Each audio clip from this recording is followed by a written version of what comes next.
Betting on sports can be hard, but hiring Morgan & Morgan is easy. Morgan & Morgan is America's largest injury firm. They have over 100 offices nationwide and more than 1,000 lawyers. Their fee is free until they win. Find out more information at forthepeople.com/bestbets or dial #law, that is #529 from your cell phone, and that is FOR, thepeople.com/bestbets. This is a paid advertisement. A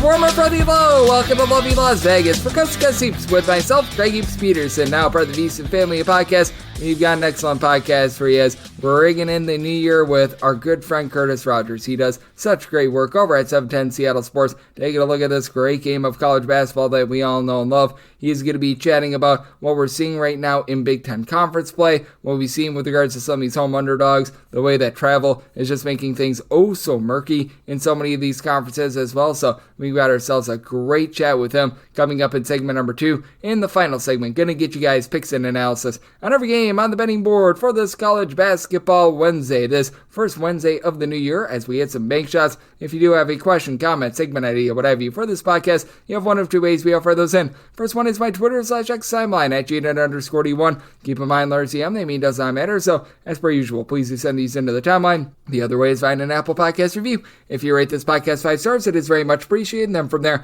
you're able to fire in whatever you'd like to hear on this podcast via that 5-star review. Did not get in any Twitter/X questions, but hopefully you all were able to celebrate the new year responsibly yesterday, and hopefully we can make 2025 the best year ever. Let's take a look back at what we got on the last day of 2024, try to find some trends and try to get to know these teams a little bit better. Games from yesterday is Greg buzzing about. Here is the rowdy recap. West Virginia goes on the road. They deal with travel issues, they deal with injuries, and they get the job done at the Fog, 62-61. The final is Tucker DeVries is not playing this game, but Javon Small comes up big. 13 points, 11 rebounds. Eduardo Andre 3000, 4 blocks. I've always liked this guy. 15 points, and for this Kansas team, you did have Hunter Dickinson give you 12 boards, 10 points, but was a little bit shy to shoot in this one. For Kansas, they did turn the ball over just 8 times as West Virginia slowed this game down to a crawl. West Virginia was able to do a solid job on the boards, lost that battle by kind of 33-32, but won the turnover battle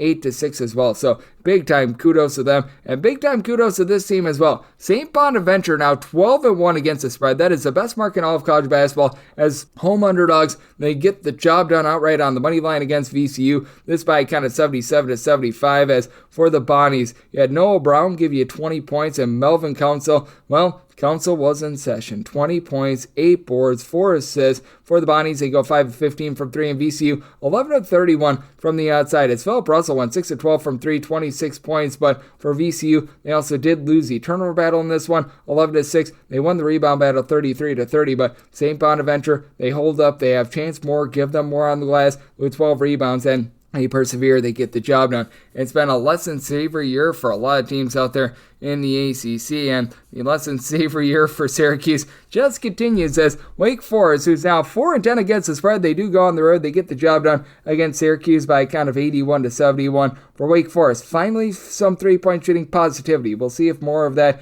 is to come, but they go 9 of 19 from 3. Hunter Salas, 23 points. Trevon Spiller's a double-double, 11 points, 10 boards, pair of blocks, and for the Syracuse team, they're still without J.J. Starlin, which that's not great to say the least, as for the team, they had 18 turnovers, the Wake Forest 11. They did win the rebound battle 43-33, but those turnovers very costly. Yaquan Carlos chipped in there 16 points, but not enough for Syracuse to be able to get the job done. It's been an up and down year for Virginia as well, but they do find a way to persevere against NC State, as both of these teams have 5-8 against the spread. 70-67 the final is for Virginia. 9-20 from 3. Isaac McNeely 14 points, but Elijah Saunders was your main man. 22 points in this one, and for NC State, they did a solid job on the glass, winning that battle 34-22, but lost the turnover battle 11-7. Jaden Taylor, 14 points in this one. Team goes 8 of 23 from 3-point range, but in the end, it is Virginia being able to get the job done at home. Baylor, they certainly got the job done as well, 81-56. They just absolutely dropkick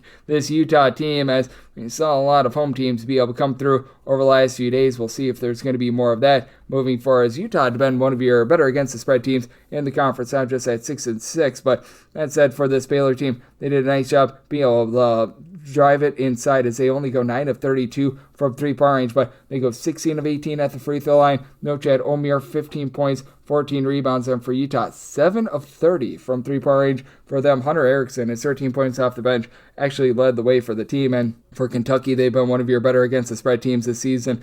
A rare under for them as they've been playing quite a few overs, but 88 to 54. They just absolutely take it to Brown in this one, as for Kentucky, they go 10 of 28 from three-point range. You've been able to have Kobe Brea shoot it well from 3 all season long. Just 2 of 6 in this one, but 13 points. And for Brown, they just really didn't stand too much for chance because they lost the turnover battle 23 to 5. When you lose the turnover battle 23 to 5, not necessarily easy to be able to win games. Now, I am recording this a little bit in advance because I had to do some VSiN hosting from 11 to 2 a.m. Eastern time, so I don't have much in terms of those Mountain West games, but at the half, Boise State was leading 25 to 19 against Wyoming, and New Mexico was taking it to Fresno State when I was recording this, so do note that. And for Notre Dame, it's been a little bit up and down for them. They've been dealing with the injury to Marcus Burton, and Georgia Tech has not been able to make you a lot of money against the spread, to say the least. They got the job done 86 to 75 as Georgia Tech now 5-9 against the spread this far this season. And for Notre Dame, they do go 9 to 21 from three-point range, but they allowed Georgia Tech to shoot 56% from the floor. For Georgia Tech, they win that turnover battle by kind of 10 to 8, and they had off the bench a pair of guys in Javion McCollum and Duncan Boom Boom Powell, both supplied 21 points. For Tennessee, they've been a pretty good against the spread team as well, but back-to-back games where they don't cover against, shall we say, outgunned non-conference competition. For Norfolk State, they hold in there. They lose by kind of 67 to 52. This was a spread of north of 30, so nice good cover for Norfolk State as Christian Ings was able to throw in their 19 points. But Chaz Lanier, the Chaz continues to be pretty solid for Tennessee. 6 of 16 from 3. He was able to give the team 24 points, so a nice win for Tennessee, but no cover in this one. But still 9-4 against the spread this far this season. Seton Hall has been relatively rough against the spread, and they've been one of your better under teams thus far this season. This is a game that goes way over the total, and for Seton Hall, now 5-9 against the spread, 94 to 72. Xavier absolutely takes it to them as for Xavier, they go 10 of 21 from three-point range, 22 points out of Ryan Conwell in this one. And then for Seton Hall, they did have Isaac Coleman be able to throw in their 19 points, but for Seton Hall, they lose the turnover battle by a count of 14 to 10. And even with having no Zach Fremantle out there, the X-Men, they're able to find a way to be able to get the job done. Also being able to get the job done, North Texas, they don't get the cover, but they do get the outright win against UAB, 78 to 75, as it was a buzzer-beating 3 for Aiton Wright. That was Mr. Wright for North Texas in this one, as North Texas at one point trailed in this game by 17 points. That's another big blown lead by UAB. You may recall that Arkansas State game where they led by 27, and for UAB, they lose this game despite going 10 of 18 from three-point range. They lost the turnover battle by a count of 13 to 9, and for Mr. Wright, he did supply the team with 22 points, and off the bench, Latrell also was able to put in their 20 points as well. One of your better under teams in all of college basketball this year has been old Stone Cold Stephen F. Austin, and they were able to provide you with another under as they are able to get the outright win as an underdog 62 to 57 against Abilene Christian. I believe that this bunch has given up fewer than 70 points in all but one of their games this far this season for Stephen F. Austin. 8 unders to just 2 overs. Your best under team is actually Kansas. Kansas has played 1 over to 11 unders this far this season, so has been quite underwhelming, to say the least, as far this season. Another team has been very good to the under has been St. Louis. St. Louis gets a win over Fordham by a count of 88 to 63. This was a total of 154.5, so another under for them. 3 overs to just 9 unders thus far this season for them, so that has been interesting to take a look at. But Gibson Jimerson, he was able to go off for 33 big points in this one for Fordham. They had a rough time of being able to just grab boards. They lose the rebound battle by a count 37 to 27. It's Robbie Avila, 19 points, 5 boards, and Kalu Anya was able to give you 10 rebounds as well. Also for Xavier, by the way, going back to them, they are now up to 10 unders to 4 overs this far this season, so they have been a pretty underwhelming team. Providence has been an underwhelming team, 9 unders to just 4 overs for them, and this one went way under because they could not score to save their lives against Marquette. Marquette, just an absolute dump trucking of Providence by a count of 78 to 50. As for Marquette, they had Cam Jones go off for 18 points in this one, but he was doing a nice job of being able to dish out the ball. He had a double-double with 10 assists as well. For Providence, they lose the turnover battle 22 to 5. Providence actually did win the rebound battle by a count 39 to 37, but no Bryce Hopkins out there on the floor for them. No chance whatsoever for them. And Duke they get a win. They don't quite cover the 23.5 to 24.5 number, 88 to 65. The final. Duke has actually been a pretty rock solid under team as well. 9 unders, 4 overs. This game goes over because he had 89 points in the second half in this one. And for Virginia Tech, they do go 8 of 21 from 3-point range. But for Duke, Cooper Flagg, who struggled a little bit from the outside, went 2 of 4 from 3, 24 points, 6 assists, really putting together a nice game. This guy's going to be awesome at the next level. And Zion James, a double-double, 10 points, 11 rebounds of his own as well. And then in terms of other games, we did see the Dayton Flyers get a win, but no cover against LaSalle. This by a count of 84 to 70. The Dayton team has been a relatively solid team with regards to their defense, but did allow LaSalle to go 7 to 20 from 3 points, generate 16 turnovers. And for Dayton, this team has been one of your better 3-point shooting teams in all of college basketball over the last few seasons. Only 7 to 25 from the outside in this one, but they do a nice job winning that rebound battle by a count of 40 to 35. And Malachi Smith, he was able to supply the team with 20 points. Rhode Island has been a pretty good cover team all season long as well, and Duquesne has been one of your better teams to the under as well. 10 unders to 3 overs. They take it to Rhode Island, 67 to 55. Does feel like Duquesne starting to find their sea legs as they were able to win the rebound battle 41 to 30 as they had Deshaun Corbett throwing their 13 points, 10 rebounds, so that was a good sign of life for them. And then one of your better teams, the over thus far this season. In Rhode Island, falls to just 9 overs to 3 unders. By the way, Baylor now 8 overs to 3 unders after what we saw in college basketball on Tuesday. And also what we saw on Tuesday, one of the better over teams in all of college basketball in Texas Tech. They did play another over, but they lose at home to Central Florida, 87 to 83. The final is Central Florida, 10 of 23 from 3-point range, 19 of 22 at the free throw line. You had 24 big points in this game out of Darius Johnson. He was able to throw in there 4 assists for Texas Tech. They did get back JT Toppin, and he made an impact, 26 points, 10 rebounds, but not enough in this one as for Central Florida, they do lose the turnover battle 14 to 10, but Texas Tech just 3 of 16 from 3-point range in this one. Then also out there in the Big 12, BYU absolutely able to take it to Arizona State. This by a count of 76 to 56. Igor Demine was back out there for BYU. Didn't really do a ton in terms of scoring, but did give out 7 assists. Did have 5 turnovers along the way, but Arizona State just 6 of 29 from 3-point range. Lost that rebound battle 38 to 28, and Richie Saunders, 30 big points for BYU. And if you're looking trend-wise at what we're getting in college basketball right now, last 7 days have been all about underdogs, with a few games pending for New Year's Eve. 73, 56, and 2 against the spread for underdogs, while the overs and the unders have been about 50-50, 64 overs to 65 unders. Meanwhile, if you're looking at the season to date, it has been a little bit of an overwhelming season with 50.5% of games going over, 1,072 overs, 1,050 unders, and underdogs, and again, nearly 51.5%, 1,091, 1032, and 31 against the spread. So that's what we're seeing in college basketball right now, and that's what we all got on New Year's Eve. Now let's take a look at what we're going to be getting in 2025, what we're going to be getting in conference play, and so much more with Curtis Rogers of 710 Seattle Sports on the flip side here on Coast to Coast Hoops with myself, Greg Peterson, now a part of the Decent Family Podcast.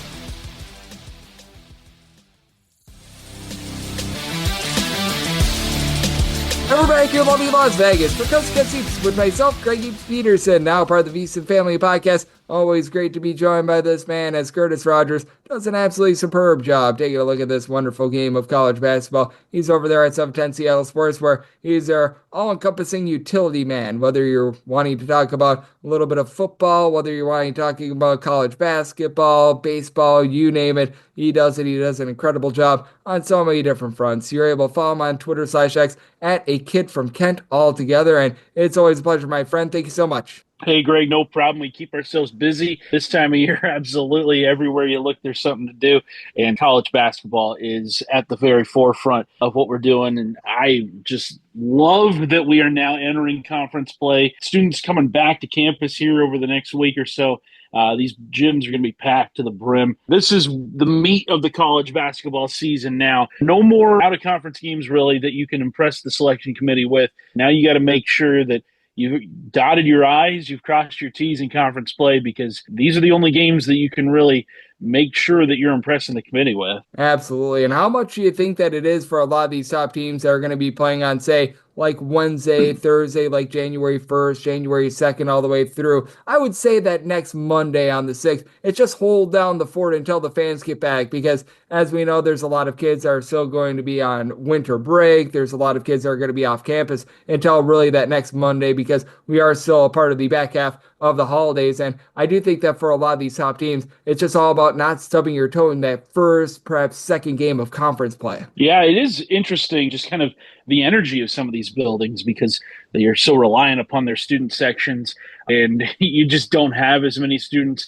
on campus as you would, say, in November or January, February, March. I mean, you're going to have a much different energy to your building. And so it may seem minor, but I think that does have an impact on a lot of teams. I think it definitely, as somebody who went to Arizona, seeing firsthand what, major Division I basketball looks like, in the month of December and like early January, McHale Center had a very different vibe because, most people are older that are going to those games. They're not the crazy 18, 19, 20-year-olds that are camping out, overnight. So it's a different vibe in a lot of these buildings, but I can't wait for these kids to get back on campus and, just see all the crazies out there because to me, that's what college basketball is. And it is a weird kind of in-between time here around the holidays in college basketball, but really looking forward to conference play starting up here soon. Absolutely. And for some conferences, it's already started up. Like we saw it in the Mountain West over the weekend. A whole bunch of underdogs were able to go out there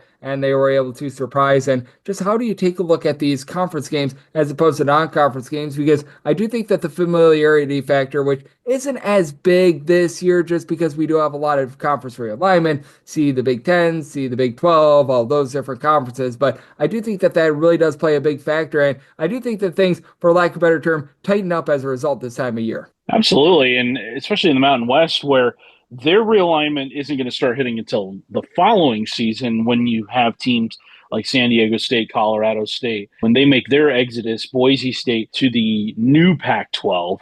So there's a lot of familiarity with these Mountain West schools still in 2024. The conference will be untouched until next season. So I think that provides an extra layer of intrigue amongst these schools. When I look at the Mountain West, though, right now, God, what a job Utah State. It's just plug and play. I would imagine next year they're going to be looking for another head coach, just considering how much success they have had in recent years. It's just a pipeline for, I guess, better jobs. But, the Aggies off to a 12-1 start after losing Mountain West Coach of the Year, Danny Sprinkle, after losing Mountain West Player of the Year, Great Osabor. Utah State continuing to just chug right along 12-1 atop the conference at 2-0. Really like what they've been doing. San Diego State as well, a talented ball club. They took an L, though, kind of a surprise. They're sitting at 8-3. I really like them going forward, even though they kind of had their wake-up call here early in conference play. I really like Boise State because Leon Rice has that program always in contention for a Mountain West title. Richard Pitino doing a heck of a job, too, at New Mexico. So I think right now there's a clear-cut 4 teams atop the Mountain West. It's not as wide open as it was last year where you had, about 6-7 teams jockeying for the top spot in the conference. This year I think there's a little bit more of a haves and have-nots in this year's Mountain West. Yeah, there certainly is. Certainly teams like Air Force and company not necessarily holding up their end of the bargain, but we should hope that one day Utah State contacts one of us for a job because that must mean that we're doing something right because these guys have just been hiring on great coach after great coach ever since Stu Morrill. We really want to go way back. They have been incredible with that regard. So glad that you pointed that out as Curtis Rogers, who does such tremendous work over at 710 Seattle Sports. He's joining me on Coast to Coast Soups. And as we know, with some of these conferences, it's a little bit strange as well. Like in the Big Ten, we saw them play a few conference games in late November, early December. They're right now going through the last of their non-conference games, and then they're going to be jumping back into conference play. How do we decipher this conference? Because I think that it's going to be so interesting. We were saying coming into the year that it was going to be very tightly knit, and sorry, Minnesota and Washington, it looks like you're going to be at the bottom of the conference this year. But other than that, it feels like 1 through 16 in this conference is going to be rather tight, though I will say, been very much liking what I've been seeing out of Maryland this far this season as well. Yeah, the Terps have been a nice surprise. 11-2, they've won 3 in a row. I really like what they've done this season. Not really with a lot of expectations in the preseason. They also had a pretty close game against Marquette in the non-conference, and they played Purdue really close as well. They blew out Syracuse by 27. Impressive win for them. They've got an interesting start to their Big Ten schedule in January, where they have to make that first cross-country trip, ripping the Band-Aid right off against Washington and Oregon.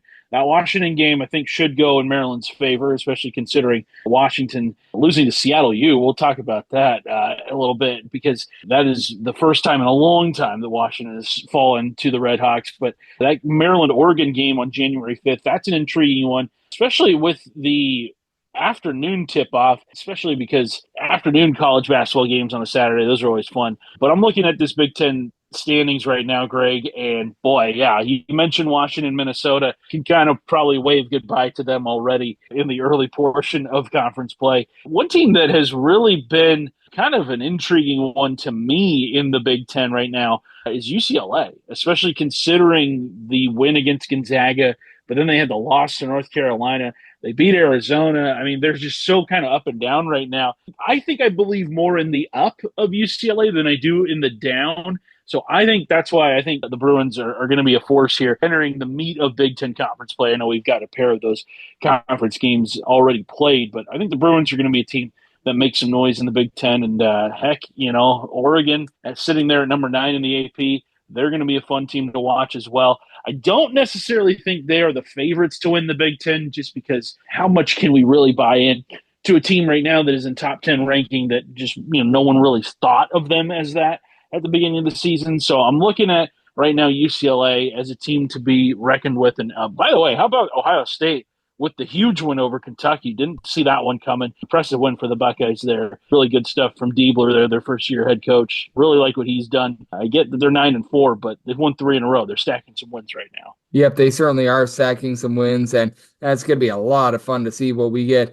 out of the Big Ten in general, as we've got a lot of intrigue out there, as we do have Curtis Rogers, who does such amazing work over at 710 Seattle Sports. He's joining me on Coast to Coast Soups, and I feel like in terms of hierarchy of conferences thus far this season, the Big Ten has very much supplanted themselves as number 3. I feel like they're pretty rock solid there, as I just have a difficult time putting them above the Big 12, who I think is clearly behind the SEC. But how about if we take a look at a conference that has just gone so far downward? Because I do think that with the ACC, they've been the biggest conference that has really been losing out on the changes in college basketball, because I feel like the conferences have really been able to ascend, see the SEC, see even the Mountain West. We keep talking about Utah State and how they hire on great coaches. I think that that's where it really all starts. And for the ACC, the fact that now they lose Jim Larinaga a few days ago. Obviously, they've lost the last few years Roy Williams, Coach K, Jim Boeheim. Just how rough is it right now for the ACC? Because they're going to be starting up a lot of their conference play January 1st, January 2nd. And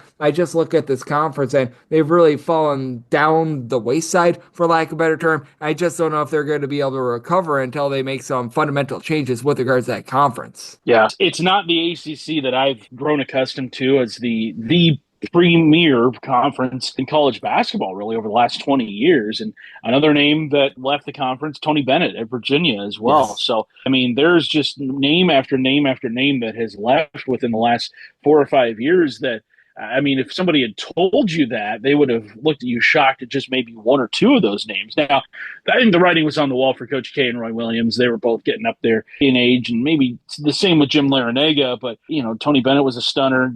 Jim Boeheim, obviously, you thought he was going to be there forever, even though time and time again he said he was going to retire. It didn't happen. But, I mean, Duke has had a lot of success already with John Shire as their head coach. They seem to be hitting the recruiting trail just as hard with him as they did with Coach K. Hubert Davis has led North Carolina to a national championship game.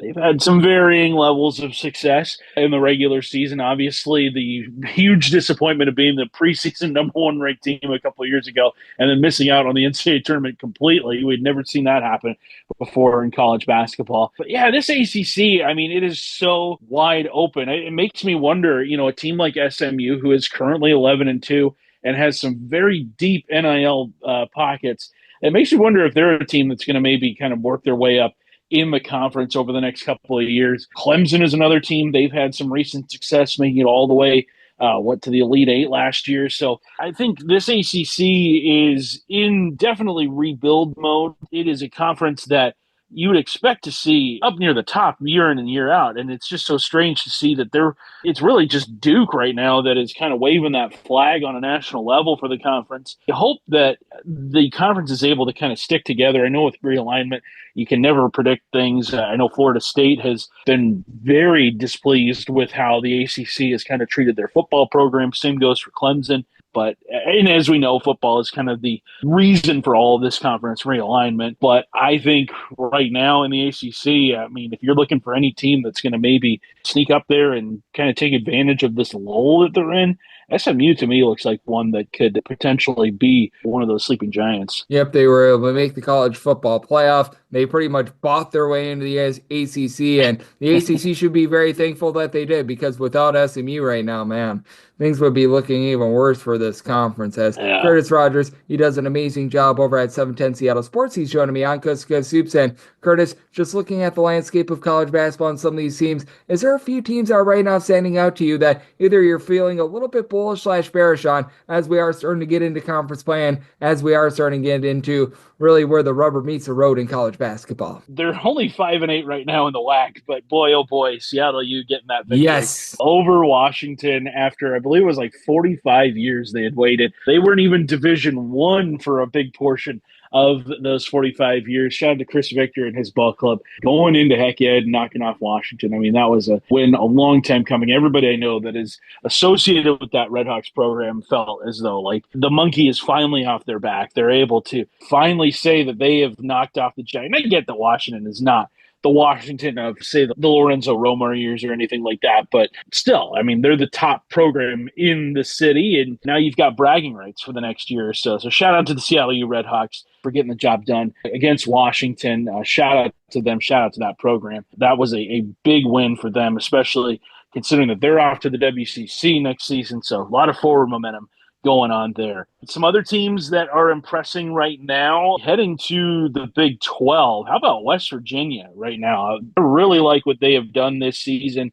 Darian DeVries, Tucker DeVries, they have really looked impressive this year. Only loss was at Pitt and against Louisville.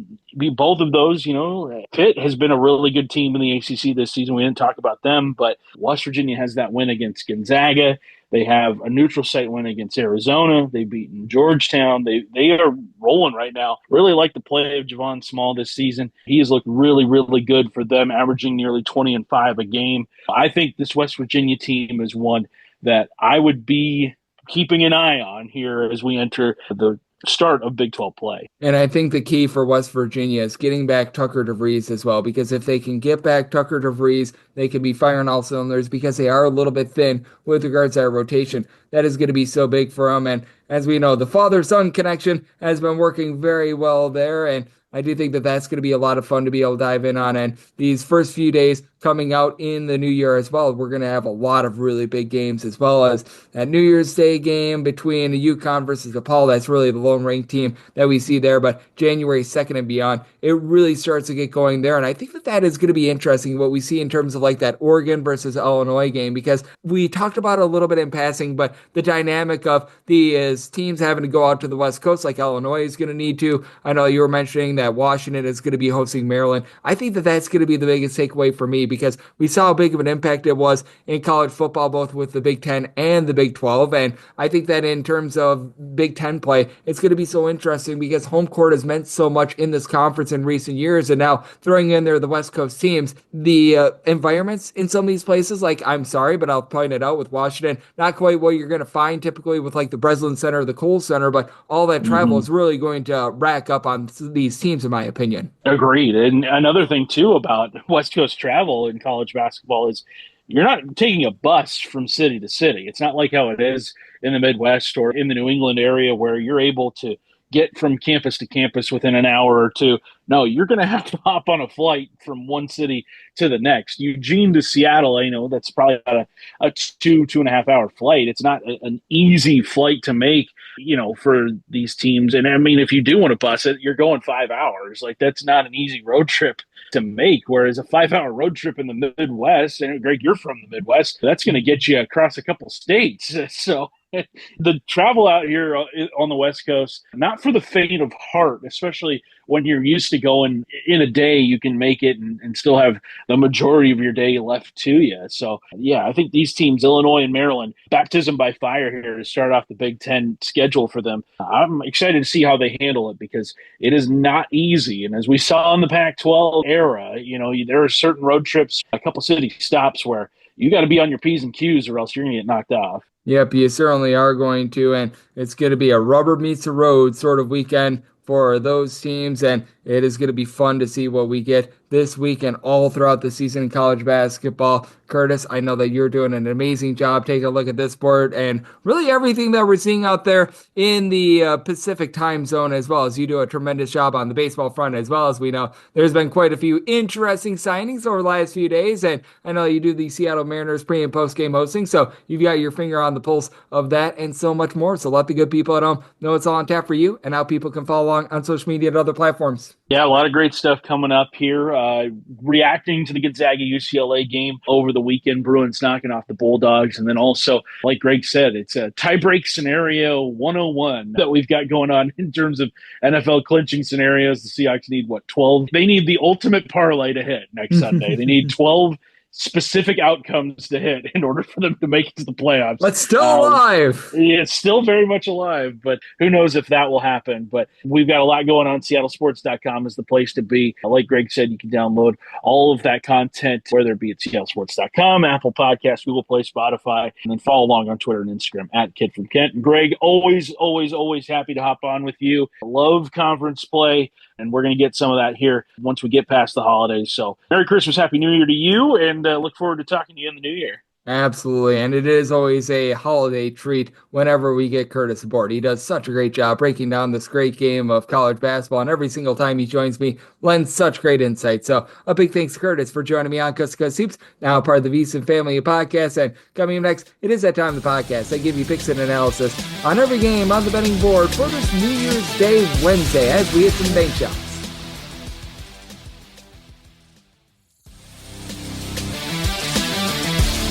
And we're back here, lovely Las Vegas, for Cuss Cuss Hoops with myself, Greg Hoops Peterson, now part of the VSiN family podcast. Always a pleasure to have Curtis Rogers aboard. He does such an incredible job taking a look at this great game that we all know and love of college basketball. Every single time he joins me, lends such amazing insights. Did so once again today for what is going to be a tremendous 2025. So glad to have him be sort of the Ryan Stanek of 2025 as our opener. So big thanks to Curtis for joining me in the last segment. Now it is that time of the podcast. I give you picks and analysis on every game on the betting board for this College Basketball Wednesday, this first College Basketball Wednesday of 2025, as we hit some bank shots. Most financial establishments close at a certain time, but not here. It is time for a side and total on every game on today's betting board bank shots. Do note that, as per usual, any changes that are made to these plays will be listed up on my Twitter/X feed at GNR_D1. We are going to be going in Las Vegas rotation order. This is essentially time order aside from the Howard versus Yale game. Howard is part of the extra games board, so that'll be the last game that we hit. But that said, we're pretty much going to be going in time order with these. And it starts with 663, 664 on the betting board. Youngstown St is on the road. They're facing off against IU Indianapolis. IU Indy is anywhere between a 5 to a 6 point home underdog. So this game is 142. And I wrote this game up, and I feel like IU Indy should be the 1.5 point favorite. I do like them outright on the money line, and I'll just be writing up the points in this one. But for IU Indy, this has been a top 175 team in terms of points scored on a per possession basis. They've done a really nice job of having a lot of guys that were last year at the Division II level go up to the Division I level, and it's been really amazing what we've been seeing out of these D2 coaches that have risen up. Paul Carasso, he was coaching over at the Division II Indianapolis program, and he's brought with him a lot of his friends. Paul Zelinkas has come in. He's given the team 18.5 points, and has some relatively good size while shooting 43.5% from three-point range. It's an IU Indianapolis team that pretty sure ended at free throw line as well, shooting about 77.5% at the charity stripe. They do leave something to be desired defensively. This has been a unit that has been outside the top 240 in terms of opponent's three-point shooting percentage, but for Youngstown State, On the road, this team is outside the top 300 in terms of points scored on a per possession basis. This has been a team that has shot less than 70% at the free throw line, and right now they're shooting 28.5% from three-point range. They are outside the top 320 with that regard. Now, Nico Galletti might be the most versatile player out there on the floor. 13.5 points, 6.5 boards, but on the flip side, Sean Craig for this IU Indy team, he's been able to supply the team with about 8.5 rebounds per game, so I do think that they're going to be able to match Youngstown St on the boards because other than Galletti, they don't really have anyone else that gives you north of 5 rebounds per game, though Gabe Dines is north of 7 feet tall. He's been able to give the team 3.3 blocks per contest. That's a top 10 mark in all of college basketball, but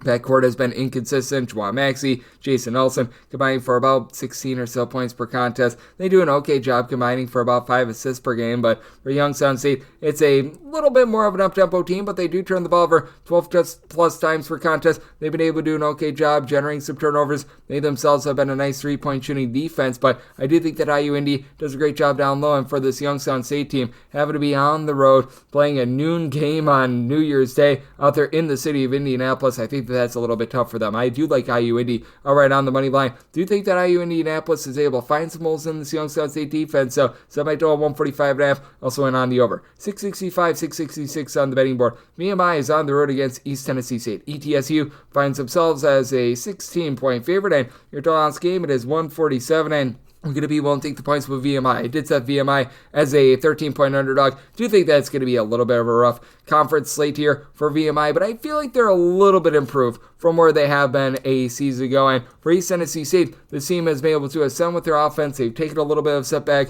with regards to their defense. Still a relatively good rebounding team in terms of percentage of missed shots that do result in an offensive rebound. Still a top 25 team with that regard. Jaden Seymour, Karan Boyd, both giving you 6.4 rebounds per contest. It's been all about Kamari Peterson really elevating this backcourt, though. Last year, the team was shooting less than 31% from three-point range, closer to about 35% this year with Peterson. 4.5 boards, 4.5 assists, 1.7 steals, 18.5 points per game on 43.5% three-point shooting. And then the buggy man, John Buggs III, he's been a nice scorer everywhere that he's went. He's given the team 11.5 points. He's shooting 38.5% from three. And getting back to Seymour is also throwing in there 2.5 assists, a little bit over a steal per contest. He's now shooting 36% from three-point range as well. Team has been without Kurt Lewis throughout much of the season as well. He was one of the top junior college transfers according to JUCOrecruiting.com a few seasons ago. Had a little bit of a rough go of it over at Missouri last season, but they have been able to survive without him. He's probably going to be out of the fold once again in this game, and for VMI, they're just going to be looking for their overall versatility in this game as well, as VMI has been able to find a few nice go-to pieces, including a main facilitator, a guy that's right now in the top 25 in the country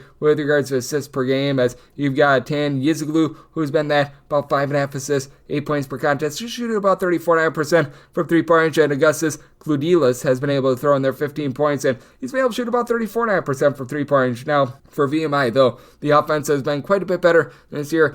Defense has been very lackadaisical, to say the least. This is a defense that, in terms of points allowed on a per possession basis, they are well outside the top 250 with that regard. And if you look at the raw numbers, they have been very much propped up by the fact that they've been playing against a lot of non-D1 teams like Virginia Lynchburg. They were able to hang 100 points on the board against Region College, but even against the teams that are, shall we say, D1, like they were able to hold in there against Richmond. They played a relatively spirited effort against George Washington. This is quite a bit of a improved team. TJ Johnson has been able to supply them with about 15 points per contest as well. So I look at this spot, and ETSU, they should be able to get the job done, but I do feel like this is a VMI team that's turning over a little bit of a new leaf. They've been much more competitive this season, so I'm going to be willing to take those points with VMI, set them as more of a 13-point underdog. And with regards to this total, set mine at a 145 ETSU. So a really good team on the board. Shouldn't be a lot of second chances for either of these teams. So in on the under and in on the points with VMI. 667, 668 on the card. It is Fort Wayne, and they are on the road. They're facing off against Northern Kentucky. The Norths are between a 1.5 to a 2-point favorite. Total on this game, going to be getting it at a 143, and wrote this game up as well. I like Fort Wayne outright on the money line. I did set them as a 3.5-point favorite. Northern Kentucky just simply has not been able to get things going with regards to their offense. This bunch is well outside the top 275 in terms of points scored on a per possession basis, and Fort Wayne does a really good job of being able to value the ball. I really like teams that they don't turn it over much, and for Fort Wayne, third in the country in terms of fewest turnovers on a per possession basis. They've also been able to do a nice job of just being able to fire on cylinders when they've been on the road. On the road, this is a Fort Wayne team that's 22nd in the country in terms of points scored on a per possession basis. And for Northern Kentucky, if they do find themselves in a nip and tuck game, they are 339th in all of college basketball with regards to their free throw shooting percentage. That is very much less than savory for Northern Kentucky. I like what you're able to get out of Sam Vincent along Trey Robinson. Robinson has been your main man down low. He's been able to give you about 15 points, 6.5 boards, a little bit over 2 assists per contest.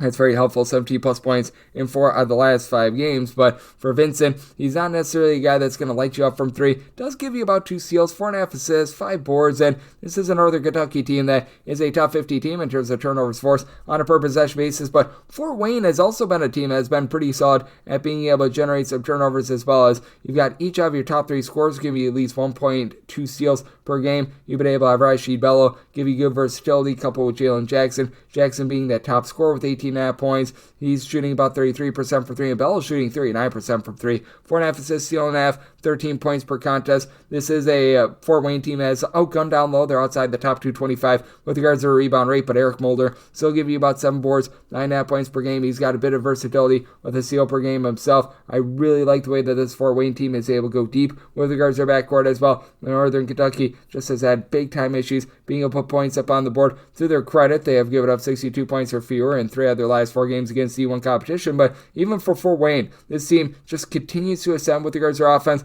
Had a little bit of a rough go of it against Michigan, but other than that Michigan game, able to get past the 75-point plateau in every single game in December. I do think that they're going to overrun this Northern Kentucky team. I did set Fort Wayne as a favorite. I do like them outright on the money line. I did make my total of 143.5, so here at the 143 in on the over. 669, 670 on the betting board. Boston College plays West Miami. Miami a 2.5 point road favorite, total on this game between 145 to 146. I did give Miami a little bit of credence for the fact that they are probably going to get an interim coaching bump, but I can only set them as 1.5 point favorite. I'm going to be willing to take 2+ here with Boston College. It's an early game on New Year's Day, and for Miami, this is their first game without Jim Larinaga. Who knows what the heck you're going to be getting here? Who knows how bought in this Miami team is going to be for the rest of the season, as it does feel like it's just a little bit of a lost season in general. Nigel Pack has been dealing with a little bit of an injury. Last time we saw him was out there at MSG against Tennessee a few weeks ago. Lynn Kidd has been rock solid down low. He's giving you about 7.5 rebounds per game, and then you've got in the backcourt Matthew Cleveland along with Jalen Blackman, who've been able to combine for about 22 points per contest. Both of these guys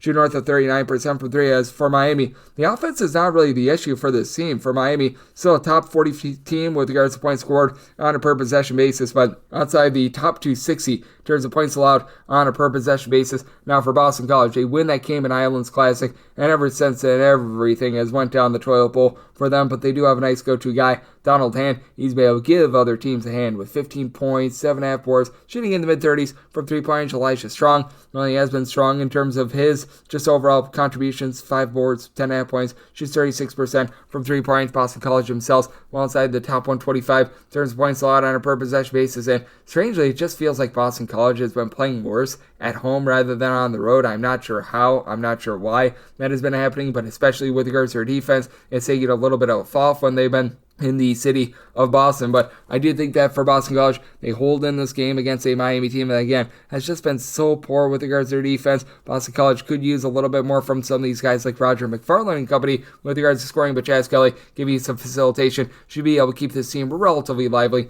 in this game. Did set my total 145.5. Right now, seeing mostly 145. That's my maximum buy point on the over, but won't take the 145 over and head north of 2, taking those points with Boston College. 671, 672 on the betting board. UNC Greensboro is on the road against Wofford. Wofford is a 2.5 to a 3-point favorite. Total on this game is between 138 to 139. I wrote this game up as well. I feel like UNC Greensboro should be the 2.5 point favorite. I like them outright on the money line. I do recognize how difficult it is to go on the road and get the job done, but for this Wofford team, just a bunch I really don't like with regards to their defense. 296th in the country in terms of points allowed on a per possession basis. UNC Greensboro has traveled really well this year as well. They're a top 55 team in the country in terms of points allowed on a per possession basis when they are away from home. I do think that for UNC Greensboro, even though the 3-point shooting isn't quite where it was last year, where they were like a top 25 team in all of college basketball, you have to like what you've been able to get out of someone like a Keenan Giles, who comes over after he played for Mike Jones when he was over at Radford. You ask who, and I say Mike Jones, the current coach of UNC Greensboro. For Giles, be able to shoot 43.5% per 3, throwing in there 2.5 assists, a steal and a half per contest. Donovan Atwell is a returner from a season ago who's been able to shoot darn near 40% from 3 himself, 13.5 points per game. They've dealt with a little bit of an ailment to Ronald Polite, but He's our main facilitator, and he's come back in the last 2 games, and in the last 2 games, combined 29 points, 9 assists, and 3 turnovers. So, looks like he should be all good to go, and he should be locked-loaded, ready for bear. The one thing that Greensboro is going to have a little bit of a tough time with, down low, Kyler Filowich is probably going to be the best rebounder in this game. For Wofford, he's been able to supply them with about 9.8 boards, 10.5 points per game, but for Wofford, they were relying upon Chase Comer being one of the better three-point shooters in this conference last year. Was a 50% three-point shooter. He pretty much opted out of the season. He's currently in the transfer portal, entered in there less than 2 weeks before the start of the season, so they've been relying a lot on a pair of guys in the backcourt, and Corey Tripp, who's been able to give you 13.5 points, 3 assists per contest, and Dylan Bailey, who's been able to give you about 10 points per contest. Bailey being the better of the 2 from three-point range at about 32.5%, but overall, Wofford shooting just 31% from the outside. Other than Filowich, you don't have a single guy on the roster that gives you north of 4 rebounds per game. With this Greensboro team, been very impressed by the way that they've been able to step up in terms of their road defense as well, and I do think that they find a way to be able to get the job done here. So, do like UNC Greensboro, I'll write on the money line, and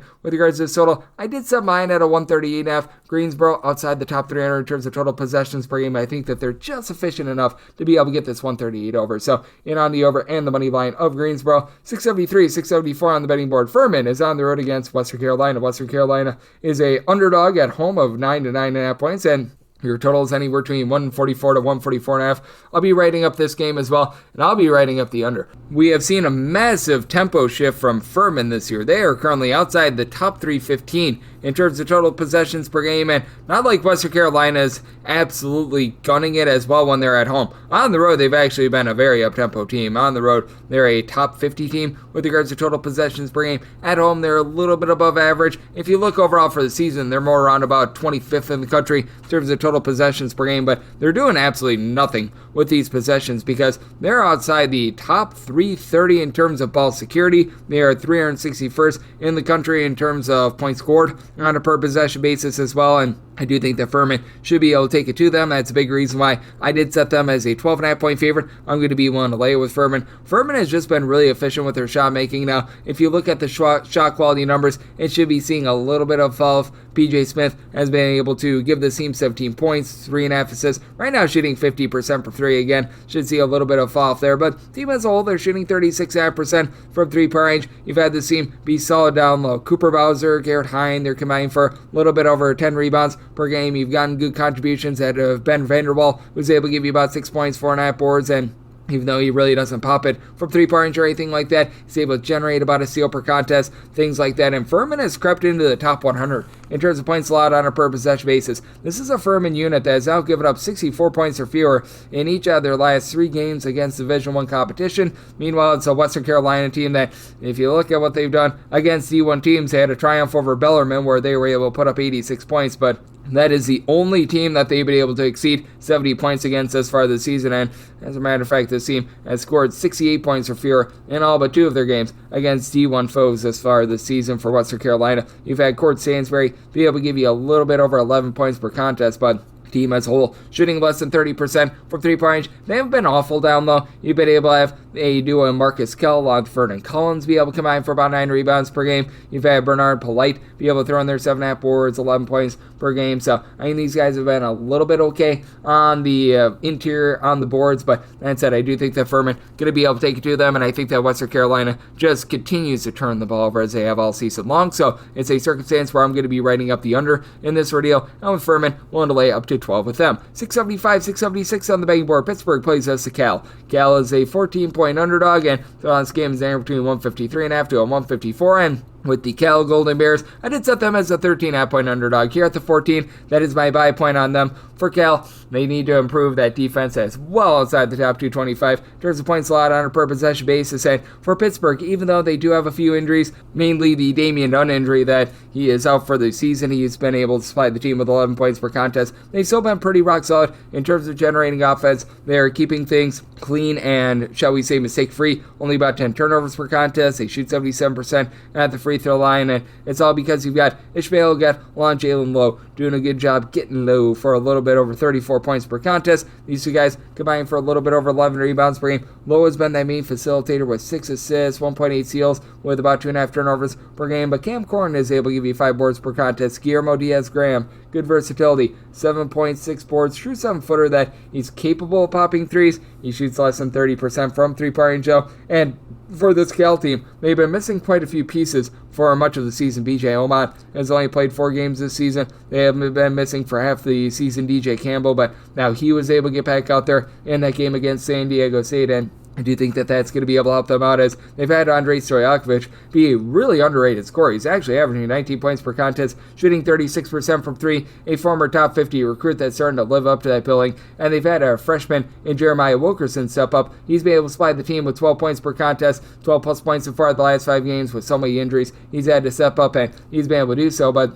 things really do revolve around Javon Blackshear, the transfer who comes in from Grand Canyon, who's been able to supply the team with 13 points per game. He was missing for 3 games earlier in the season, shoots 41.5% from 3, 3.5 assists per game, and for Cal, do need to cut down on the 14 turnovers per game. That's been quite costly for them. They've been okay on the glass. They're not necessarily amazing on the glass, but I believe in Mark Madsen as a coach. He was able to do a really good job over at Utah Valley. His teams always played fast, but they always played relatively rock solid on defense. That defense has yet to be able to come to the forefront here with California. This has been a Pittsburgh team that they themselves have been able to do a relatively solid job of being able to guard the three-point arc as well. For this Pittsburgh team, that's one of their main fortes. Teams are shooting just 27.5% from three-point range at home against them. For this Cal team, they've left themselves, shall we say, open from three-point range, allowing opponents to shoot overall 36.5% from 3, but on the road, that's actually fallen off to about 30.9%. So I do think that Cal has just enough to be able to hold in this game with so many guys getting healthy, with having Mady Sissoko being able to give you about 7 rebounds per game. I think that they do just enough to be able to hang in there. I did set my line at 13.5, so you're at the 14. Going to be one to take the points for Cal. It's been less than savory on defense, but I do think that gets a little bit better here. Somebody told 153.5, so you're at the 154. Also in on the under. 677, 678 on the betting board. Southern Illinois is going to be playing us Evansville.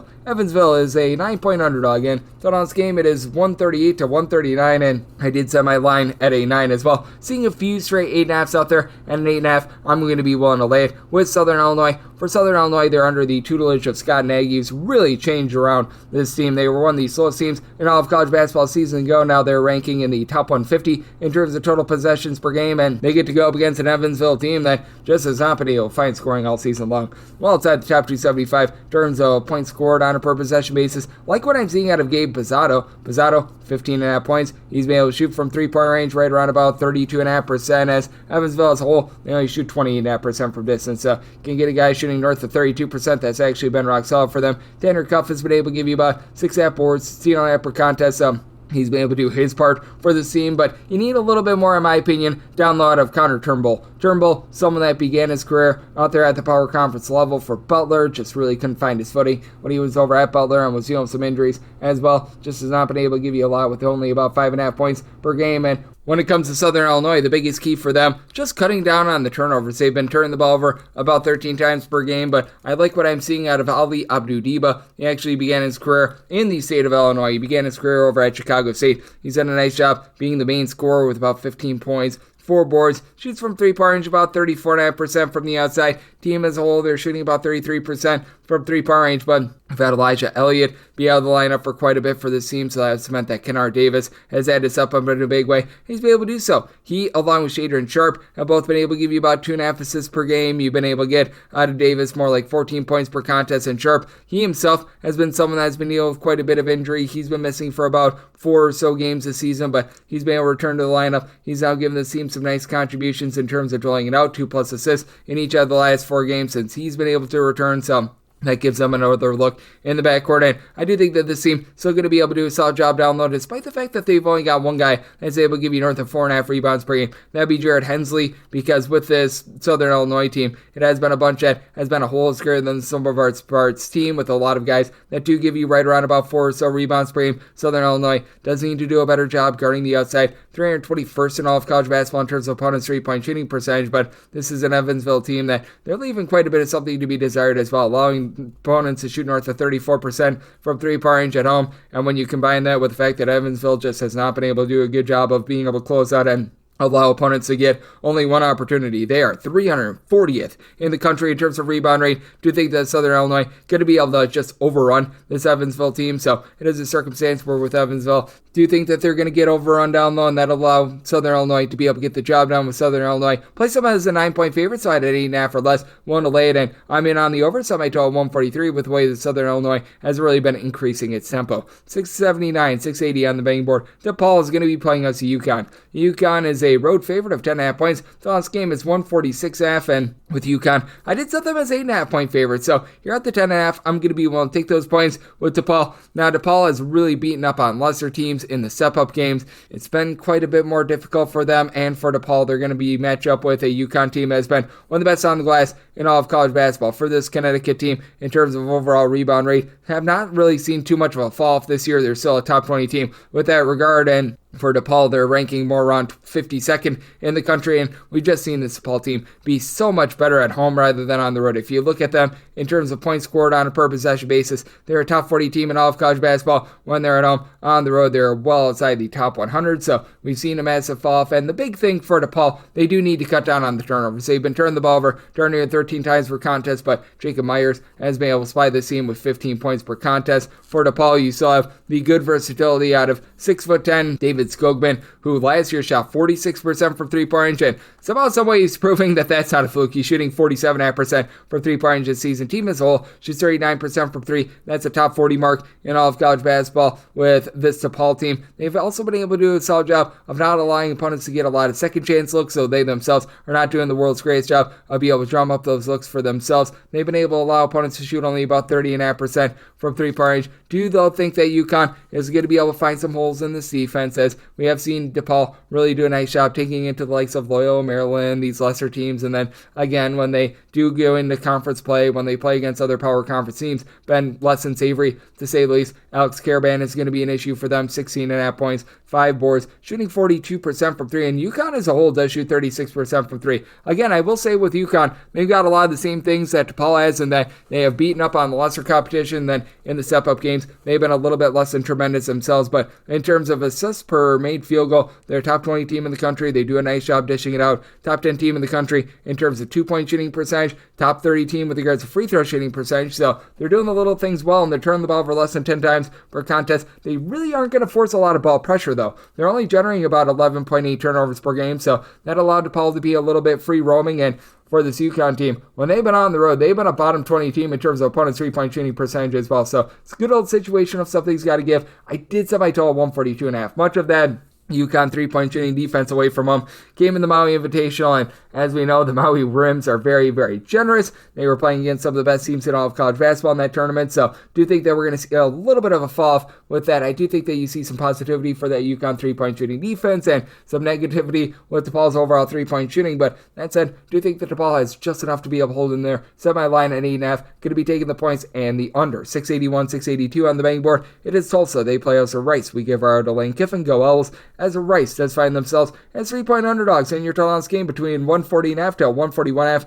I actually said Rice as a 1.5 point favorite. I'm going to be willing to roll with them right on the money line. It is a Tulsa team that just has not been able to find their footing under Eric Conkle. They're once again playing quite up-tempo. They're a top 50 team in the country with regards to total possessions per game, but their defense has just been all sorts of unsightly. They've got Keston Willis back after he missed pretty much all of last season. He's been able to give this team 13-plus points per contest. And for Tulsa, defense has improved a little bit to about 130th in the country in terms of points allowed on a per-possession basis. But this Rice team, in year number one under their new coaching regime, they're a top 50 team in the country in terms of points allowed on a per-possession basis. Rob Lanier has really done a nice job preaching that. Now, for this Rice team, they're also turning the ball over 13-plus times per contest. That's a little bit less than tremendous. Trey Borneau, who comes over from USC Upstate, he's been the main man in terms of facilitation, 3-plus assists. He's been able to supply this team with 13-plus points per contest for a Rice team that they shoot about 32.5% from three-point range. With Tulsa, you do have some guys that are able to pop it well from three-point range, but it's just not enough to be able to elevate them, as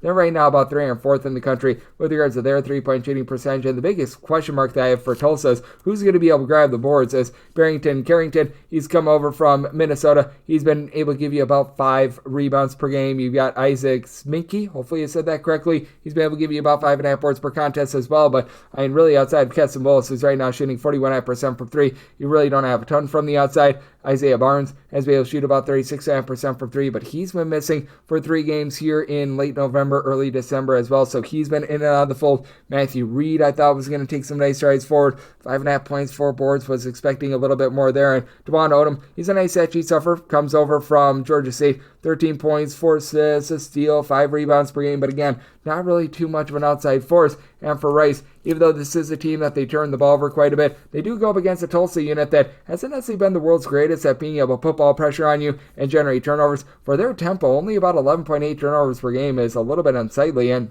for this Rice team, Kellen Amos has been nice in the backcourt, being able to give out 3 assists, 10 points, has really been able to do a nice job of being able to support Trey Borno. And then you've got some nice 3-point shooting from Denver England, who's been able to shoot 35.5% for 3 with 8.5 points per game. And Alan Husinovic, he shoots north of 40% from 3 with 9.5 points per contest. Do feel like this Rice team should be able to do a relatively solid job down low. They've been able to do a nice job of being able to generate second and third chances. This is a Rice team that as well, they're a top 25 team in terms of free throw attempts per game. So I did think that they're going to get Tulsa into some foul trouble and find a way to pull this game out. I did set my line at 1.5. I do like Rice outright on the money line. I did set my total 141.5. Tulsa playing super duper up tempo. I think we might see just a little bit of a dip with regards to this Rice defense as well. So in on the over and in on Rice on the money line. 683, 684 on the betting board. Drake is on the road against Illinois Chicago. UIC is a underdog of 6.5 to 7 points. Total's game is 131.5 to 132. I did set my line at a 135.5. I'm in on the over, and this is going to be an old tempo war because you've got a Drake team that's coming off of holding Belmont to under 50 points. Just absolutely ridiculous what they did, and it's a Drake team that's undefeated. Ben McCollum showing that he is one of the best coaches in all of college basketball. They go up against a UIC team that has been playing at a rate that is in the top 50 in terms of total possessions per game. Drake in the bottom 40 in terms of total possessions per game. Drake has really been hanging their head on defense. I'm not going to call them the most efficient defense in the world, but still 45th in the country in terms of points allowed on a per possession basis. They've been able to do a really nice job there. Illinois Chicago, 195th in the country in terms of points allowed on a per possession basis, but this is an Illinois Chicago team that is able to bomb it from 3-point range. You've got Sasa Sini down low, who's going to be the best rebounder in this game. He's able to give you about 8.5 to 9 rebounds per game for this UIC team. They have been able to shoot as a collective about 34% from 3-point range. They're actually shooting a little bit worse when they're at home rather than when they are at home. This is a Drake unit that leaves a little bit of something to be desired with their home 3-point shooting percentage, but when they go on the road, they actually shoot 36% from 3-point range. I'm not sure how that's been working, but it has been. They've had a lot of guys come up from the D2 ranks who have just been able to contribute for the team. Bennett Sturts right now doing it all. 18 points, 4 boards, 6 assists. He's shooting only about 28.5% from 3-point range, but Daniel Abreu shoots closer to about 34.5% from the outside at 6'6", 12.5 points per game. And then after you have your main few guys as Mitch Mascari, he's also giving you 12 points per contest. He's really one of their main shooters, shooting 49.5% from 3, 91% at the free throw line. Then you got a lot of guys like Taylor Banks, Cam Maniwu, these guys that hit the glass, these guys that they just do the little things well, so I've loved that about them. But I do think that for UIC, they find a way to be able to hold in this game. I did set my line at a 5.5, so at 6+, I'm going to be willing to take the points because with this Illinois Chicago team, they do have a lot of guys. They're able to go sort of nuclear from the outside. I think that Rob Hassan is a little bit of an underrated coach in the way that he preaches his offensive sets with having Ahmad Henderson, along Javon Jackson, combined for 23.5 points per game. With Henderson, he's been a nice facilitator with 3.5 assists, 1.6 steals per contest, and Javon Jackson is able to generate about 2 steals per contest as well, but is shooting 36.5% from 3-point range. Phillips Skaboski, he had 6'8", right now shooting 49% from the outside.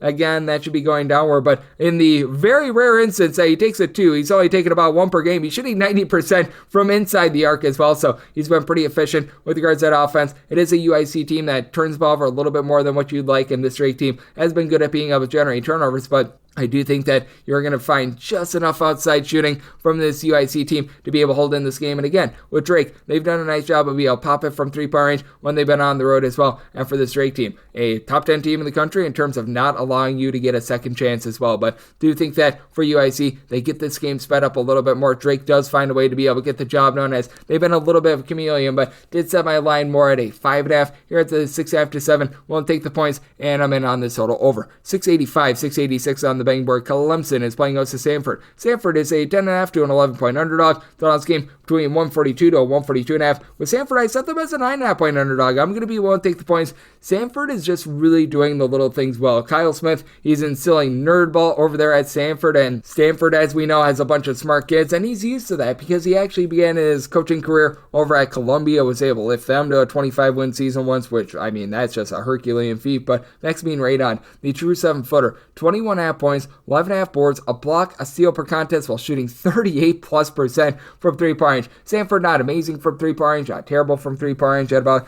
33.5% from the outside, but again, just not beating themselves, only about 9.7 turnovers per game. A little bit of a lower tempo team, not going to lie, but Jalen Blakes has done a nice job running this offense very efficiently. 15 points, less than 2 turnovers, 5.5 assists, 2 steals per contest on about 32.5% from three-point range, and then guys like Ryan Arjawal have been able to give you about 8-9 points per game, just be nice mixers and shakers for Clemson. They do have a great rebounder of their own in Ian Shefflin, who does rank in the top 15 in all of college basketball among qualifying players with regards to his rebounding, as he's been able to do a good job supplying 14 points, 11.5 boards, steal, and a block per contest of his own. And now he's shooting about 32% from three-point range in his own right. And Chase Hunter, after he shot in the low 30s from three-point range last season, up to 42% this season, 17 points per game. It does feel like they could use a little bit more out of some of these ancillary pieces. Guys like Jake Highbretter, Dylan Hunter, give me about 5 to 6 points per game. Miles Foster has only supplied the team with about 3 points per contest, but feels like they're getting a little bit more out of Jaden Zachary as a main facilitator with 3 assists, a little bit over 2 steals per contest, and that's been the big thing for this Clemson team.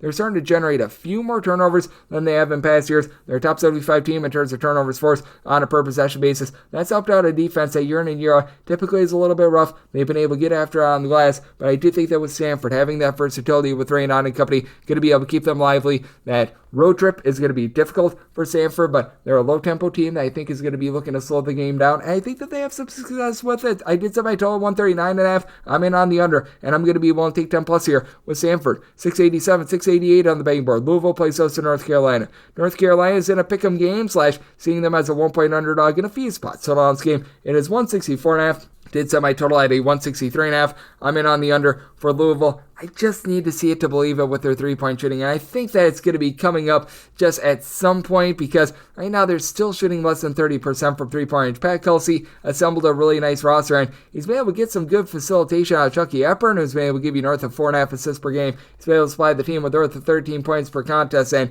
though I haven't loved what I've seen out of North Carolina, especially in the first half, I would say because I did set North Carolina as a 1.5 point favorite, I do think that they find a way to get the job done in this game. I would say live betting North Carolina might be a better bet than taking them before the game because I do think that with North Carolina, you do need to be very alert that in the first half of games right now, they're getting outscored by more than 8 points per game, and they're outscoring their opponents in road and neutral court games by north of 7.5 points in the second half. Like, this has been a tale of two halves for North Carolina, both figuratively and literally. You could use RJ Davis to be a little bit more efficient as he's only shooting 28% from three-point range, but we saw a better effort out of him a few days ago against Campbell. You do have to like to see that, and his scoring is still there. 19 points, 4 boards, 4 assists, so he's been able to do a nice job there. This has been a unit that has not been the world's greatest on the glass. You don't have a single guy that gives you north of 5 rebounds per game on this team. Seth Trimble, Jalen Washington, Jalen Withers, all these guys between about 4.5 to 5 boards per contest, but having that Keshawn Pryor injury for Louisville, that's been an issue. Javon Hadley has been able to give you 7 plus rebounds per game, but other than him, you really don't have anyone else that's able to give you north of 5 rebounds per game. And Noah Waterman, who comes in from BYU, less than 7 points per game, shooting less than 30% from 3 at 6'9", 6'10", is not giving you a lot down low. And then Elliot Kadu, just running good offense right now for a North Carolina team that is in the top 50 in terms of total possessions per game. Yet they only turn the ball over 11 times per contest. Kadu does turn the ball over 3.3 times per game by himself, but does give out north of 6 assists per game, with Seth Trimble shooting about 38.5% for 3. Ian Jackson north of 40% from the outside. I do think that North Carolina finds a way to get the job done, and I just can't side with the over here because of the way that Louisville has been shooting from three-point range. Big giant question mark with them other than Rain Smith, who's been able to shoot darn near 40% from 3, double-figure scorer. Haven't had a lot of constants from the outside. So I do like North Carolina outright on the money line again. I will bet against North Carolina in the first half. I will be betting on them in the second half. So that's the way that I have my bets personally structured. I did make North Carolina the favorite. I do think that they get the job done, but I'm going to be splitting this up half a unit apiece, betting on them against them in the first half, on them in the second half. That's the way that I'm playing this game. And for the full game, I'm going to be in on this total under as well. 689, 690 on the betting board with Villanova on the road against Butler. Butler does find themselves as an underdog of between 1.5 to 2.5 points, and so on this game, it's between 145.5 to a 146.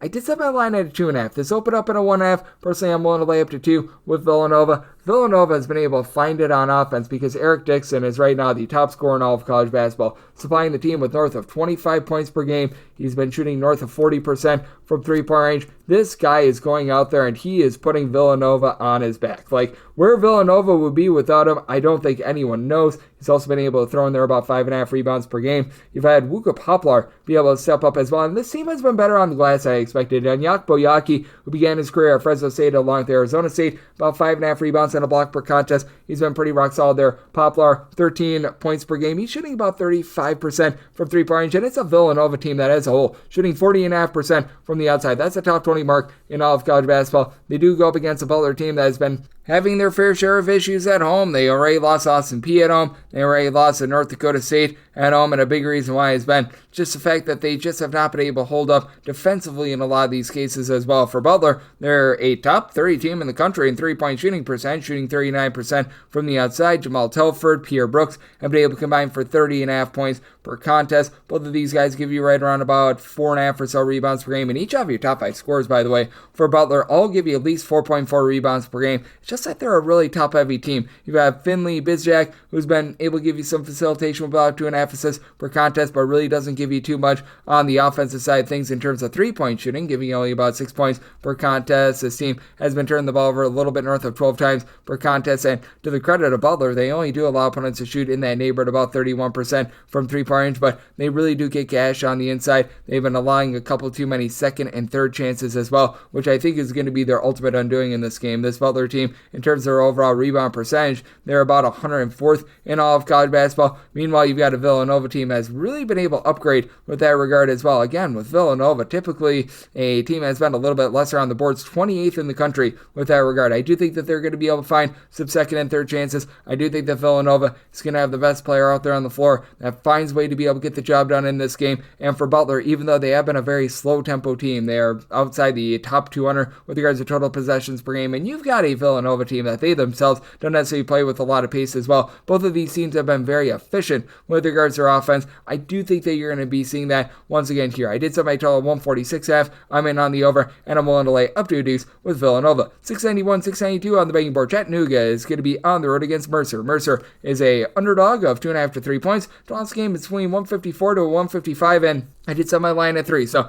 at a 2.5, I'm going to be willing to lay with Chattanooga. Chattanooga got off to just an awful start to the season where they could not shoot threes to save their lives. They were starting out with a little bit of a West Coast road trip. Ever since those first few games, things have been able to normalize for them, as you've got a pair of guys in the backcourt, Trey Bonham, Hunter Huff, that last year combined to shoot north of 38.5% from three-point range, with between the two of them about 35 points per contest. Now both of these guys are getting close to about 14 to 15 points per contest after a very rough three-point shooting start to the season for them. They've both been able to get back north of 32% from three-point range, so do think that that's going to continue to climb moving forward. Now, the big thing for Chattanooga, well outside the top 200 with regards to their rebound percentage, but it's not like this Mercer team has necessarily been amazing on the boards themselves. They've been able to get Ahmad Robinson going and has been really a nice do-it-all sort of guy, supplying the team with 16 points, 4.5 boards, 5.5 assists, 2 steals per contest, and does shoot 34% from three-point range coming in from New Hampshire, but that hasn't really elevated this team with regards to their low post play. It's a Mercer team that, in terms of their rebound percentage right now, they're about 247th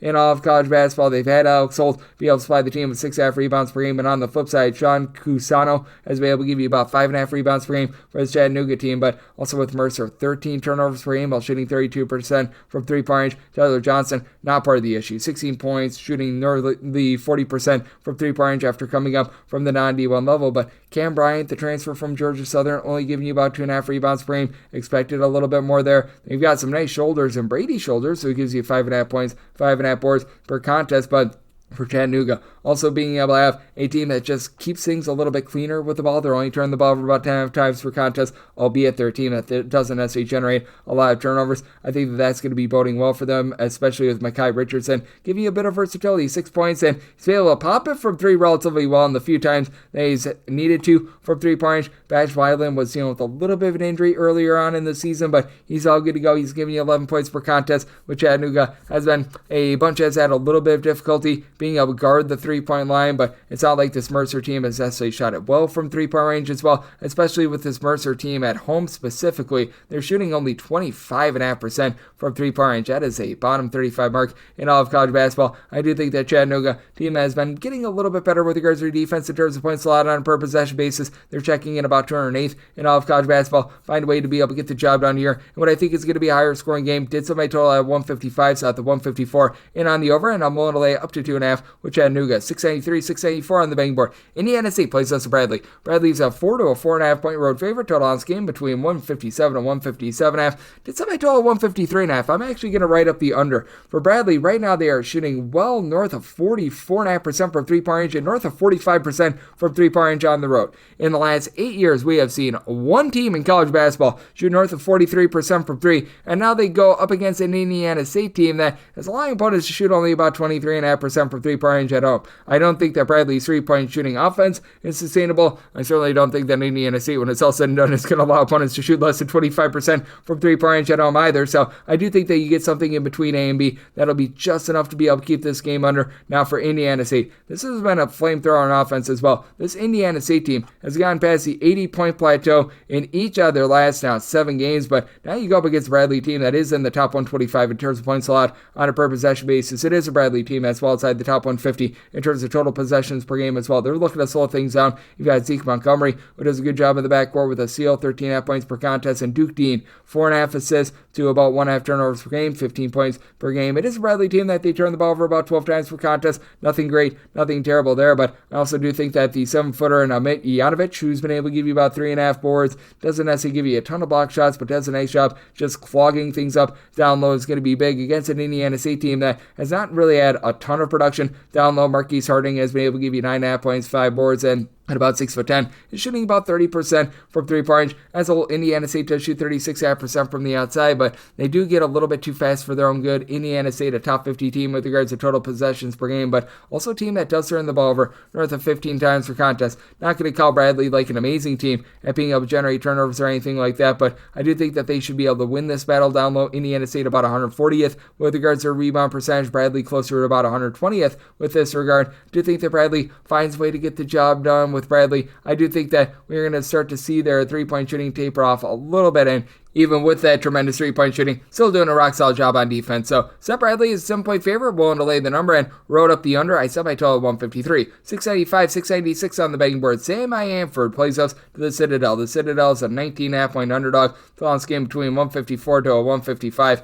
I set Samford as a 25.5-point favorite. I'm going to be willing to lay the number for the Citadel. They are playing much slower under Ed Conroy than they did back in the day under Dogger Blockham, and it has really not led to any success whatsoever for the Citadel. They're just a slower and sadder version of what they once had. They're 19th in the country in terms of points scored on a per possession basis, going against the Samford team that they rank 46th in the country in terms of points scored on a per possession basis. For the Citadel, I think that they should look to going back to that Duggar Bockham style, because at the very least they were exciting while they sucked. Now they're just really slow while they suck, because while their offenses are 19th in the country in terms of points scored on a per possession basis, their defense is actually even worse. They're 25th in the country. Just because you play slow doesn't mean that you play good defense, and clearly they are playing some very putrid defense. Now Samford, they're about 253rd in the country in terms of points allowed on a per possession basis. If they are unable to generate a turnovers, they're a top 75 team with regards to turnovers forced on a per possession basis. They do leave themselves very open from three-point range, but this is the Samford team that's one of the better three-point shooting teams in all of college basketball, going against a Citadel unit that's allowing opponents to shoot 37% from three-point range when they are away from home, so that's a little bit of an issue. And for the Citadel team, they do have a few guys that have been relatively okay for them as Brady Fox is chipping in there, 17 points, 4.5 rebounds per game. Down low, Silva Adbasi, who comes on over from Florida State, 7 boards, 8.5 points per game. And Kenyon Davis, he's been able to chip in there about 10 points per contest as well. But it is a unit that they shoot about 30% from three-point range. They're turning the ball over 13.5 times per game when you consider their low tempo. That is just really, really bad. And for the Samford team, just three-point shooting upon three-point shooting with this team. As a collective, they shoot 38% from the outside, with having Trey Ford leading the way, shooting 42.5% from three, 14.5 points per game. And as a matter of fact, for the Samford team, each of their top 5 scorers shooting at least 40% from three-point range. That includes Riley Allenpatch, who's north of 6'9", 8.5 points, right around about 3 rebounds per contest. Would like to see him grab a few more boards, but shooting 40% from 3. Rylan Jones, 6 assists to 1.5 turnovers per game, and I recognize that for a lot of teams,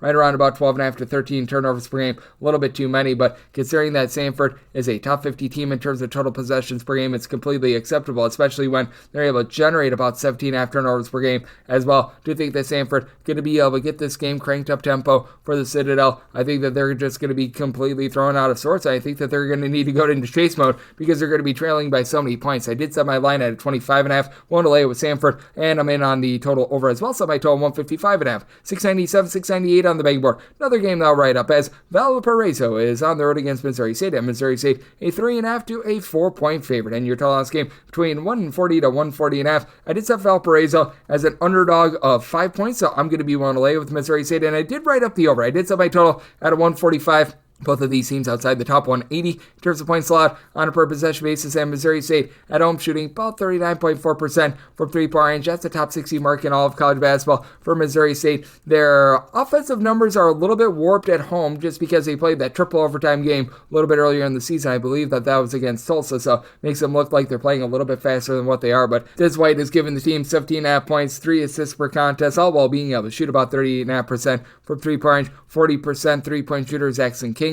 has been able to make a nice impact as well. And the team is doing a nice job of being able to get some second and third chances as well. The guys that have come in from the non-D1 ranks, Jalen Hampton and Michael Osi Bonosu, between the two of them, 6 offensive rebounds between the two of them. They both give you overall 7.8 rebounds per game. So Missouri State should be able to win that battle on the glass against a Valparaiso team that has Cooper Schwieger, who's been able to do a nice job being able to haul in for this team right in that pocket of about 13.5 points, 7.5 boards per contest. Still without Isaiah Stafford. He should be out for the remainder of the season. He got injured in the offseason, but all right. That is his first name, All, and then his last name is Right. He's been able to give you 10.5 points, 37.5% three-point shooting. I guess you could consider that all right. And for Valparaiso, they do a nice job being able to value the ball. They only turn the ball over about 10.5 times per contest. Now, they themselves not a team that necessarily generates a whole bunch of turnovers. They're an okay team at being able to guard the arc. Not great, not terrible there. They've been able to get some good contributions after Jefferson de la Cruz Monegro as well. He's been able to give the team about 12.5 points per game. And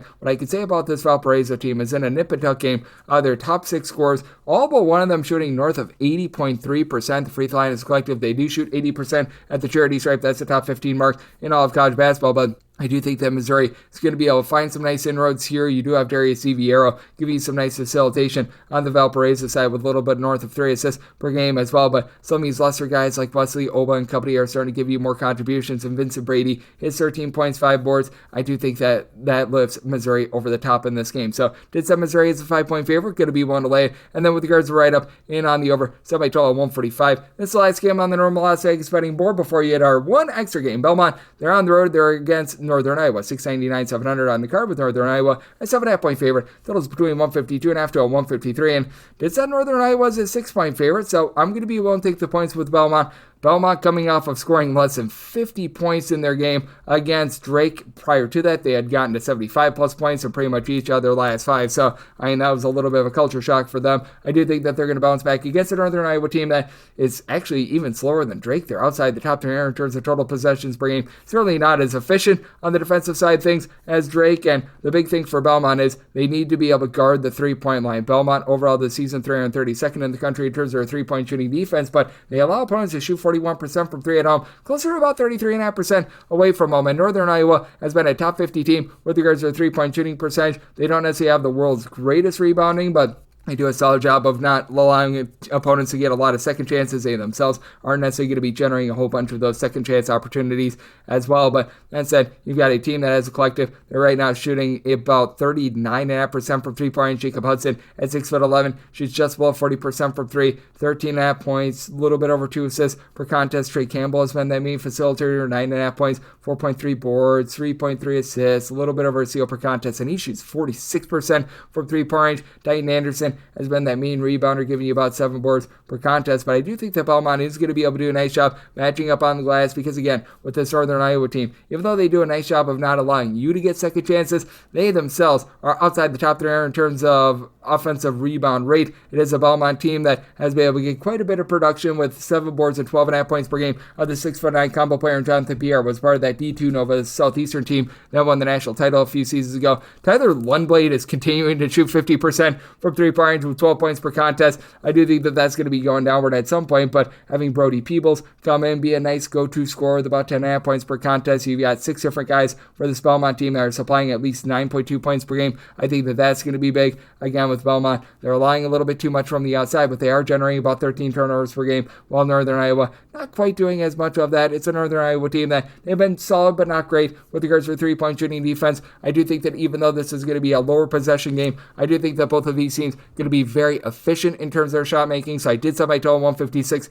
in on the over, and I'm willing to take the points with Belmont. Now we get our lone extra game. The normal betting board picks are complete, but there are some extra games today, so we go into the bonus. 306-505, 306-506. Howard is on the road against Yale. Yale is a 13.5 to a 14-point favorite. Totals between 150 to a 151, and set my line at 13.5 at 14. That is my buy point on Howard. For Howard, team that always needs to just take care of the ball a little bit better year in and year out. They're always outside the top 250 in terms of turnovers on a per possession basis. They're right back there this season, and for Howard, they have been allowing opponents to shoot about 36% from three-point range on the road. This has been a Yale team that has stepped back a little bit in terms of their defense though as well. They are 300th in the country in terms of opponents' three-point shooting percentage, allowing opponents to shoot about 40% from three-point range on the road. Falls to about 23.7% at home.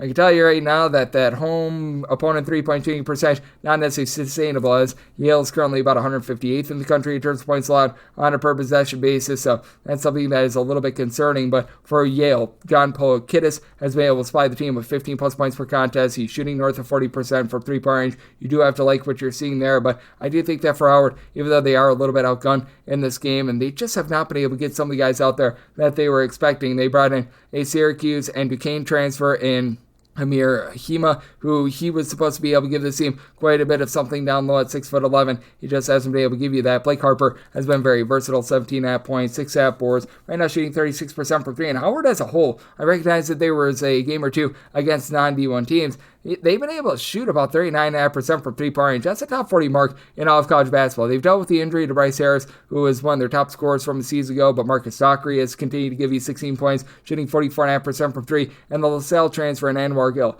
though he doesn't give you a lot from the outside, it's just a stat sheet stuffer, a steal, 3.5 assists, 4.5 boards, 9.5 points per game, and for the CL team, it's a whole is greater than the sum of its parts approach down low, with Nick Townsend being able to give this team about 6 rebounds per game. You have to like the fact that Baz Embeg has been such a good facilitator for the team as well. A steal and a half, 5.5 assists per game. Shoots about 35% per three while pouring in there 11.5 points per contest. You've had Yassine Graham be able to throw in there about 6 rebounds per game, but he's been a little bit banged up as well. With Graham, he has not been seen really since Thanksgiving, and I don't know when we're going to be seeing him moving forward, so that's a little bit of an issue for a Yale team that's been very touch and go without him with regards to their defense. Ever since Thanksgiving, it has been a unit that has given up 75 plus points in now 2 out of the last 4 games without him, and then the other games they give up 50 and 58 respectively. So I mean, it's been up down all around for them. I do think that with Yale, they are going to be able to get to a Howard team that's outside the top 200 in terms of points allowed on a per possession basis. Howard is a little bit more mid-tempo this season, but do think that we get some clean offense in this game, especially with Yale giving it up from three-point range. So by total 151.5 in on the over and in on 14 plus here with Howard, and that'll wrap things up for the first Coast to Coast Hoops edition of 2025. And if you do like hearing from this fine podcast, Coast to Coast Hoops,